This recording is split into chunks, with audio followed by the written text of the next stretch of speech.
Shalom shalom nagaan waaqayyoodha isiniif haa ta'u qulqulloota saba waaqayyoodha karaa onlaayinii garaagaraatiin sagalee waaqayyoo obboleessa keessan gammachuu urgeerraa hordofaa turtan nuti keessan akkam jirtu galannii fi ulfinni Yesuus Kiristoosidhaaf haa ta'u Yesuus inni guddaadha.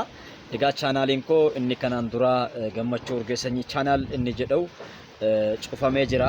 Viidiyoon achirra jirus akkuma jiruun akka kaafamee jirudha kan natti himamaa jiru. Anaanis immoo yoo ilaalee keessa seenee ilaalu na didee jira jechuudha.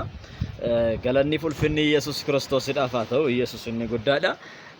YouTube waan inni kaaseef isumatu beeka meseejii naaf hin ergine kana jechuun karaa iimeelii kootii wanti naaf barreeffamee hin jiru. Iimeeliin sun karaa biraa irratti hin dalagaa YouTube qofa irratti dalaguu dide jechuudha. Galanni fi ulfinni Yesuus Kiristoosidhaaf haa ta'u Yesuus inni guddaadha. YouTube waan cufeef isumatu beeka. Haa cufu galanni fi ulfinni Yesuus Kiristoosidhaaf haa ta'u karaa biraatiin immoo itti banna. Yesuusiif galanni guddaan haa ta'u. Egaa YouTube kana isa haaraa ammas maquma sanaan deebisee bane waan ta'eef isa haaraa kana share subscribe gochuu hin dagatinaa jechuudha. Galanni fi ulfinni Yesuus Kiristoosidhaaf haa ta'u Yesuus inni guddaadha. Daangeessaan kamuu yoo jiraate lolli kamuu yoo jiraate nuti wangeela lallabu yoo kamuyyuu hin dhiifnu. Galanni fi ulfinni Yesuus Kiristoosidhaaf haa ta'u Yesuus inni guddaadha. Yeroo baay'ee viidiyoo koo YouTube'n hin kaasa ture jechuudha. Baay'ee uummata bira akka hin geenyee fi YouTube'n hin kaasa ture. Koronaa irratti barsiisanii barsiisu faallaa isaanii waan hin deemuuf jechuudha. Faallaa jaraa waan hin deemuuf warra faallaa isaanii deemuun jaalatan jechuudha. Keessattuu dhukkuba koronaa irratti faallaa isaanii namoota deeman hin jaalatan jechuudha. Galanni fi ulfinni Yesuus Kiristoosidhaaf haa ta'u. Ani dhukkuba koronaa nan ifadha. Namoota keessas caraanee ba'aa jira. Akkasumas namoonni dhukkuba koronaadhaan fayyan baay'een isaanii waan jiraniif koronaa irratti dhiibbaan ani geesse sanirraa kan ka'e baay'een isaanii yeroo baay'ee of eeggannoo naa kennameera. Waa'ee koronaa irratti of eeggannoo akkan godhu YouTube'n of eeggachiisaa ture jechuudha. Galanni fi ulfinni Yesuus Kiristoosidhaaf haa ta'u. Ani kan YouTube dhaga'u osoo hin taane kan Waaqayyoo tan dhagaa. Yesuusiif galanni guddaan haa ta'u. Amma kan akkaawuntiin koo yookaan inni kan YouTube sun wanti inni cufamee inni jalqabaa sun wanti cufamee fi kana wajjin kan wal qabate yaada jedhuun beekaanii Yesuusiif galanni guddaan haa ta'u.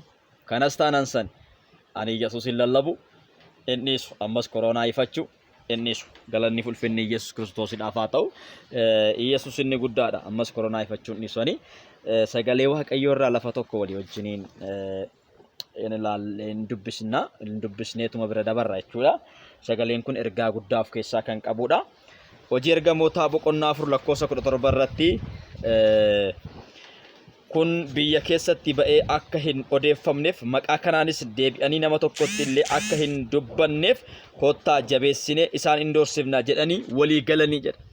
Yaa'iin walii galee mari'ate maqaa Yesuus kanaan akka isaan hin lallabneef maqaa Yesuus kanaan akka isaan hin dubbanneef kottaa sirritti tubne sirritti garafne sirritti ulee isaaniif malu kenninee fi sirritti garafne gad isaan dhiifna. Lammaffaa akka isaan maal hin taane maqaa Yesuus kan akka isaan hin dubbanneef Yesuusiif galanni guddaan haa ta'u.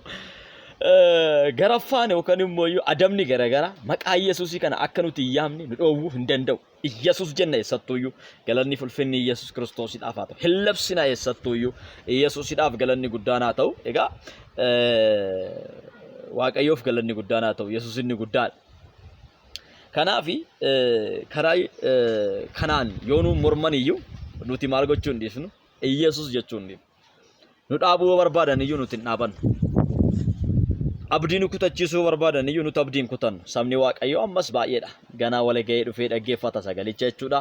Barumsa achirratti darbu barumsa waa'ee gaa'ilaa, barumsa waa'ee bara dhumaa, barumsa waa'ee jireenya kiristaanummaa kanaan kana kan fakkaatan barnoota baay'eetu achirratti darbee jira.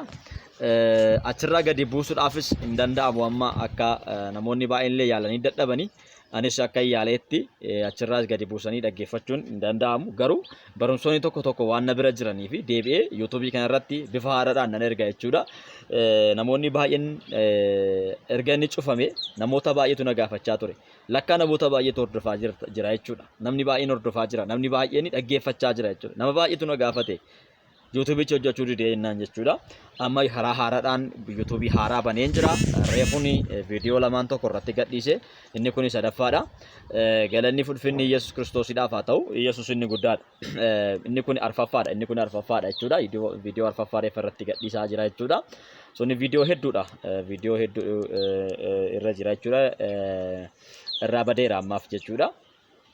Irraa kaafameera. Kanaan durumayyuu viidiyoo baay'ee naalaa kaasaa ture jechuudha. Waa'ee koronaa irratti barsiisota kennamu baay'ee viidiyoo baay'ee na jalaa kaasaa ture jechuudha. Yuutuubiin jechuudha. Kanas taanaan san ani hin dhiisu jechuudha.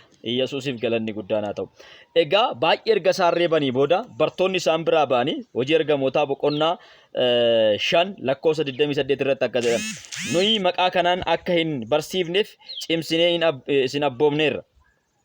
Maqaa kanaan akka isin hin barsiifneef cimsinee isin abboomneerra. Isin garuu kunoo barsiisaa keessaniin Yerusaalemiin waliin geessaniittu. Akkasumas dhiiga namicha kana nu irratti fiduu hin yaadduu. Galanni ulfinni Yesuus Kiristoosidhaaf haa ta'u. Yesuus inni guddaan. Isaan Yesuus Kiristoos wambadeedha jedhanii garafanii ajjeesaniiru waan ta'eef wambadeedha jedhanii bira darbaniiru. Garuu dhiiga nama kanaa nurratti akka lakkaawamu gochuudhaaf isin Yerusaalemiin hunduma biyya hunduma waliin deemtanii bakka hunduma deemtanii maqaa namicha kanaatiin lallabuudhaan namoota baay'eetti maqaa namicha kanaatiin dubbachuudhaan namoota baay'ees immoo waan qabatamaa ta'een dubbii qabatamaa ta'een milikkita mul'ata guddaa of keessaa qabuun namoota baay'ee boojitanii jirtu maarraktanii jirtu kan ofii keessan gootanii jirtu jedhanii bartoota maal godhanii reebanii jechuudha. Reebanii gadhiisanii isaan baanii ammayyuu maal godhanii Yesuusin lallaban. Yesuusiif galanni guddaan haa ta'u. Ameen ameen. Haalelooyaa. Nuti ammayyuu hin lallabne hin callisu. Hin dubbanne hin callisu. Waa'ee Yesuusiif zimin jedhu afaan keenya. Hin callisu afaan keenya. Nin dubbata malee afaan keenya hin callisu. Ammayyuu labsina waa'ee isaa. Inni gooftaadha. Inni jiraataadha. Yesuusiif galanni guddaan haa ta'u. Dhukkuba hundumaa irratti inni gooftaadha. Yesuusiif galanni guddaan haa ta'u. Dhukkubni hundumtuu Yesuusii gadi. Koronaan Yesuusii gadi. HIV'n Yesuusii gadi. Nerviin Yesuusidhaa gadi. Galanni ulfinni Yesuus Kiristoosidhaaf haa ta'u. Kulaalettiin Yesuusidhaa gadi. Dhukkubni kalee Yesuusidhaa gadi. Dhukkubni dhonneedhaa Yesuusidhaa gadi. Wanti hundumtuu isaa gadi. Hundumtuu isaan ta'e jedha Macaafni Qulqulluun. Isatu hojjete waa hundumaa. Isatu deebisuu danda'a waa hundumaa. Isatu sirreessuu danda'a waa hundumaa. Kanaaf maqaa kanaan eenyumtuu akka lallabneef nu dhoowwuu hin danda'an. Yesuusiif galanni guddaan haa ta'u. Maaf guyyaa guyyaan hin cufne guyyaa guyyaan itti banna. Yesuusidhaaf galanni guddaan haa ta'u. Guyyaa guyyaan kan biraa haaraa irratti banna. In tajaajilla, hin labsina, hin dubbanna. Yesuusidhaaf galanni guddaan haa ta'u. Jira Yesuus ammayyuu nu faana. Ayyaanichi Waaqayyoo ammayyuu nurratti hin cufamin. Yesuusidhaaf galanni guddaan haa ta'u. Inni dinqii kana hojjetu. Inni dhukkubsattoota kana fayyisuu danda'e. Inni dhukkuba koronarraa namoota fayyisuu danda'e. Ayyaanni Waaqayyoo nurratti hin cufamin malee. Eenyumaayyuun sodaannu Yesuusidhaaf galanni guddaan haa ta'u. Takka baane nuti kutannee Yesuusitti amanne Yesuusidhaaf galanni guddaan haa ta'u. Kanaaf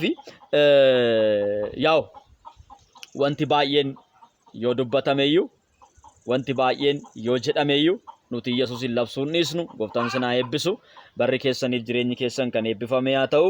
Egaa sagalee kanarratti akkuma laalletti maqaa kanaan labsuu wanti nama dhoowwu hin jiru. Yuutuubii koo sheer godhaa, waliif daddabarsaa, waliif ergaa, waliif dhaqqabsiisaa. Obboleessa keessan gammachuu urgeedha lakkoofsa bilbila kootii duwwaa 912 yoo ittan argachuu dandeessu Waaqayyo sinaa eebbisu. Yuutuubii koo sheer walii godhaa, wal dhaqqabsiisaa. Ammas subscribe godhaa. Ammas hin lallabnaa, ammas hin barsiifnaa. Barnoota gaa'ilaa keessattuu namoonni baay'ee itti eebbifamtanii kan jirtan. Barnoota bara dhumaa namoonni baay'een itti eebbifamtanii kan jirtan. Barnoota jireenya kiristaanummaa namoonni baay'een kan itti eebbifamtanii jirtan deemsa kiristaanummaa jechuudha. Ammas itti fufna Waaqayyo nu gargaara. Sinan jaaladha guddaa. Shaaloom.